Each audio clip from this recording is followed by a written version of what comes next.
Episode 10 out of 20. Halfway, you've made it. How do we bring inquiry into the classroom? Knows and need to knows. Quick conversational insight here. This is me during an early teacher evaluation before I was doing PBL. Principal asks, "Where are you bringing inquiry, Ryan?" "Well, Mr. Anderson, it's in my bell ringer. It's super engaging question about skateboarding, and all the kids love skateboarding. We all know that." Does that really work? Now, I will tell you, I got points in that evaluation for that answer, actually. I would claim that maybe that's the super shallow end of the pool, right? If we're looking at Trevor McKenzie's inquiry ideas, I think I might be close to the pool on that one, right? It adds a bit of inquiry, maybe for 30 seconds, but after that, we're done. What we're going to do in PBL, what we're doing with knows and need to knows, is we're bringing true inquiry. What I call inquiry is when learners actually they lean in and they actually ask a question. Well, are we going to be able to, do we actually get $500 to do this? Right. Once they start asking some of those questions, that's when you've got them and you've got real inquiry and real engagement.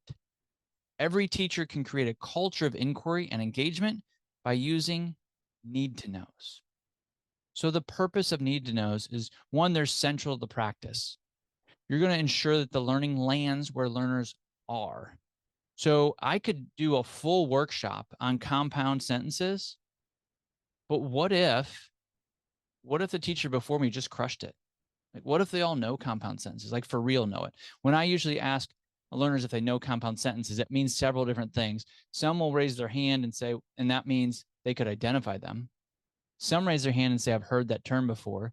Some kids will actually say, "Well, I can actually write a compound sentence," right? So there's different versions of that.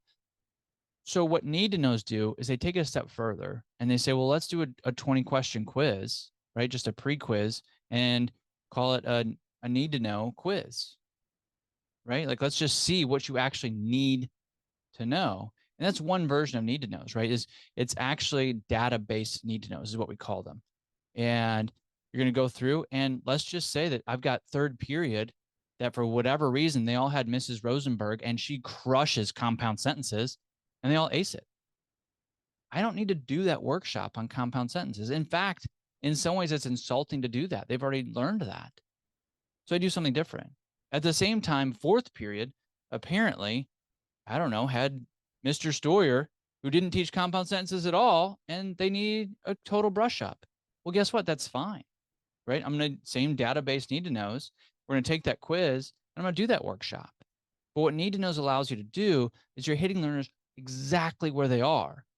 Because if I've already mastered it, why should I go through this process? We've all been in a faculty meeting over something that you already know, but you still have to sit through it. And you're like, well, this doesn't make any sense. It's true. It doesn't make sense for kids either.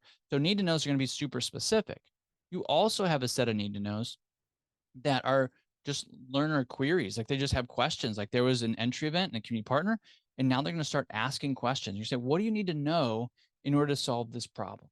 So they might come from your rubric. We talked about that in the last episode, right? I don't know what Punnett square means, Mr. Stoyer. How am I supposed to present on that? Right. Let's do a workshop so I make sure that you're fully prepared. Would that be helpful? Yes. And anxiety goes out of them, right? Like, you've got those learners that are like, if I don't know it, how am I supposed to present it? Right. And that's what need to knows do, is it makes it super personalized learning. So it starts to establish an inquiry practice in your classroom as well. You're starting to teach your learners how to ask questions. And I had a learner named Jakob, and he was struggling in school, to say the least. So eventually he stopped trying. And part of it was he would ask questions and people wouldn't answer them. And maybe they didn't have time. Maybe they had a class of 30. Like, it's probably understandable. And so he just stopped. Well, he got PBL, and then we started doing need to knows. And if he asked a question, or if anyone asked a question, we made it into a workshop. And he started doing the work, right? So part of it was engagement, right? Like, I know for real, like, he actually started trying on some of those formative tests, right? Because he went from the very lowest in the school to a very respectable score, right? Because he figured out how to ask the right questions, and he figured out that we would actually answer those questions by teaching him things. It sounds basic, when you explain it like that, but that's not how traditional school is set up a lot of times, right? We wait until there's a grade that comes out weeks down the line, and I should have been taught this a long time ago, right? So I missed it. But what if I was able to ask the need to know early? Mr. Story, I know we're supposed to know about compound sentences, but honestly, I don't have a good handle on them. That's a super like SEL appropriate, like mature thing to say if your class is that safe and you have that culture. And this is how you bring out that culture, right? Same thing. You can have SEL activities, but ultimately you want a safe space for your learners to be able to learn. And need to know starts to bring that into the equation. It's going to guide your lesson planning for this whole project, which sometimes freaks people out because it's like, well, can I plan my lesson plan for the next 4 weeks or do I have to wait for need to knows? You don't have to wait, right? Because you generally know what those need to knows are going to be content wise, right? You know, if just to stay with my theme here with language arts, like you know when compound sentences are coming and you know that most kids don't know them, right? So you can have that ready and you should be able to map that out. Now, are you going to adjust things and personalize them? Yes, you are. But you don't, it's not like you just don't do any planning until the entry event. You're still going to have these anticipated need to knows that you can plan for. So the first thing is I really want you to know what the purpose of need to knows are. You're going to build inquiry, you're going to personalize the learning, and you're going to personalize your lesson plannings as you go forward. The second really important point of knows and need to knows is just the practices of them. So you're going to have one of my favorite ways to do need to knows is let's say, I don't know, let's say you bring all of your learners together. So you've got 100 learners in one big room. Mike from the Hemophilia Society presents to everybody. You lay out the rubrics and the plans. Right now, it's time for everybody to write down their individual need to knows. They write them down. Now I want you to get into small groups. I want you to get in groups of 3 or 4. Compare those need to knows, put them together. Okay. Now put them on Post-it notes. We're going to bring them up to the front. And we're going to affinity map those. We're going to put those in larger groups. Oh, that one goes with this one. That one goes with this one. And now suddenly we've got 5 to 7 workshops that we know that we're going to address. And they've all been asked for by your learners. So your learners are going to say like that, the age-old question. They get into a workshop and they're like, well, why do we have to learn this? Well, you asked me to teach it. Like it was a need to know. So I thought I should teach it since you asked it. Oh, yeah, right. Right. And you can even head that off at the pass. You just at the top of your workshop, you just put the need to know that you've addressed. This is the need to know that you all have. That's why we're doing this workshop. You're adding meaning to every workshop that you do. I just love it. So there's a lot of different ways you can do this because you can separate your need to knows into content-based need to knows, technical need to knows, because they are still going to ask how many people in a group, how many points are things worth, right? When is it due? In addition to your standards-based, and then maybe some community partner need to knows as well. So you can separate those out so that you can address them well.